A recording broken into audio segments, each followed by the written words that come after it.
Our top story on the show, Pakistani security forces have exchanged gunfire on Wednesday with hundreds of separatists, militants, as they worked to free over 300 hostages who are still on a train after Baloch militants hijacked a passenger train in a tunnel in Pakistan's Balochistan province. At least 30 militants have been killed and security forces have rescued about 190 out of the 450 passengers on the train when it was hijacked on Tuesday as it entered a tunnel in Bolan. This is the first time that such an audacious attack has been carried out. The Jafar Express, carrying around 400 passengers in 9 bogies, was travelling from Quetta to Peshawar when armed men intercepted it in a tunnel near the mountainous terrain of Gudalar and Pirukundri.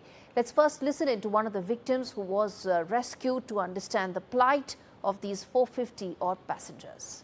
लोग चीख रहे थे, गाने मार रहे थे, बस कुछ लेट गए, हम भी लेट गए पूरी ट्रेन में, सब लोग लेट गए कि अपनी जान बचाएं। और बाहर से कुछ फायरिंग हुई, ब्लास्ट हुए, आप लोग नीचे उतरे,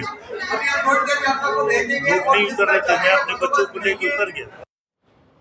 So the Baloch insurgency is a big issue for Pakistan, most importantly because these have been brutalized by the Pakistani army for long.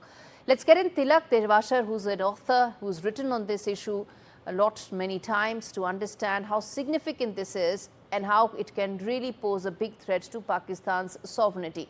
Mr. Tilak, thank you so much for taking out the time to speak to NDTV. My first question to you is, this is probably the most audacious attack that the BLA has ever carried out on Pakistan. First of all, thank you so much for having me on your show. It indeed, not only in Pakistan, I think in my memory, I don't recall any train being hijacked. It's not easy to hijack a train. Aircraft, yes, cars, buses, etc. But to hijack a train requires tremendous amount of coordination, planning.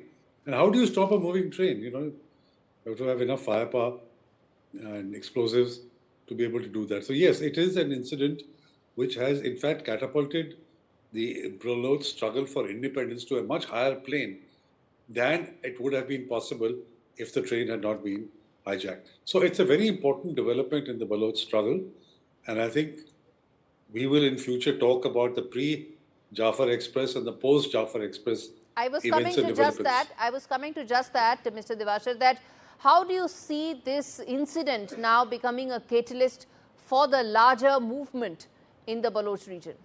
I think it's going to be a very important development because, it's one thing to attack a cantonment or to attack a convoy or to attack isolated camps, but to hijack an entire train which is carrying about over 200 Pak soldiers is something which is extraordinary, to say the least.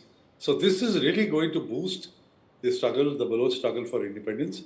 It will give a lot of encouragement to other nationalities, especially the Pashtun and the Sindhis, that if the Baloch could do this, such a major event, so can we. And it will also serve as a sort of a shining example to other Baloch youth who are sitting on the fence or who have not taken to an armed struggle so far. So I think it's going to have multiple impact, which will unfold in the coming weeks and coming months. Do you think Pakistani sovereignty over some of these provinces is at probably the greatest risk ever right now after this incident? You see, if you recall, about a week or 10 days ago, Maulana Fazlur Rahman, who is one of the most astute politicians and mature politicians in Pakistan, had said in the National Assembly that there are 5 to 7 districts of Balochistan where if the people declare independence, the United Nations will recognize them. The former Interior Minister, Rana Sanaullah, said in a statement that the situation in Balochistan is alarming. And then you had Akhtar Mengal, who tweeted today, and even last year, he had said that the situation in Balochistan is out of control. So it is certainly impacting Pakistan's sovereignty if in an area, Balochistan is 44% of Pakistan's area, 44% mind you. And if the situation there is out of control, if it is out of control of the Pakistan army, then whose control is it in? Obviously, it's in control of the Baloch Mr. Devasher, there's a latest press release that has come out by, and that has been issued by the Baloch army that I'm just reading out, which says that there's complete control over the Jafar Express that is maintained. Pakistani state has 24 hours left to exchange the prisoners. Of course, there are now more than 200, they're saying, serving enemy personnel, including intelligence agents that are there and are with the BLA in their custody. So they are giving the Pakistani government 24 hours for the exchange that they want.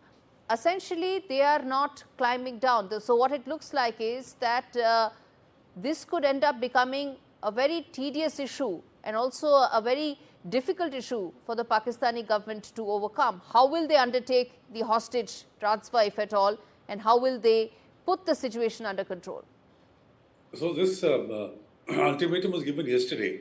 The Baloch had given them 48 hours and said that in 48 hours, all the Baloch political prisoners that are in custody and those people who are missing should be released. Of those 48 hours, 24 hours have already passed and 24 hours are left. Now, what options does the Pakistan army have? You know, it will be very difficult for them. Obviously, the Baloch are prepared to handle any moves by the Pakistan army, either by air or by ground forces. And they have warned that if any such operation is carried out, first thing they're going to do is to kill the hostages. I'm sure the place where the Baloch hostages are, the army soldiers are, that has been, surrounded by explosives and can go off at the touch of a button. So the Pakistan army will have to tread very, very carefully in what they do. Either do the open negotiations, which should be the best option is to open negotiations, talk to them, see if you can tire them out, reduce their demands. But Pakistan army is not given to such sophisticated measures. As I say, that if all you have a hammer, everything looks like a nail.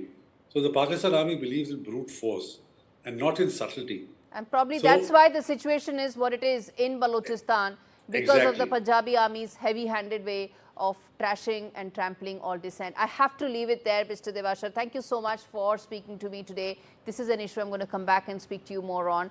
And the bottom line, viewers, really is that this issue is a chilling reminder of Pakistan's internal crisis. It is not just Baloch insurgents which are now making these brazen strikes. It is now going to be the Sindh. It's going to be the Pashtuns. All of them are going to come and try and seek some sort of a relief from the brutal Punjabi Pakistani army. It's essentially a gang of Punjabis who dominate and control the Pakistani army. Their brute force is the reason why some of these provinces have been left. It is the reason why you have the Hindu minority population being completely almost stamped out. And it is the reason of the Pakistani army that China's CPEC projects have almost destroyed livelihoods and destroyed local communities in these regions.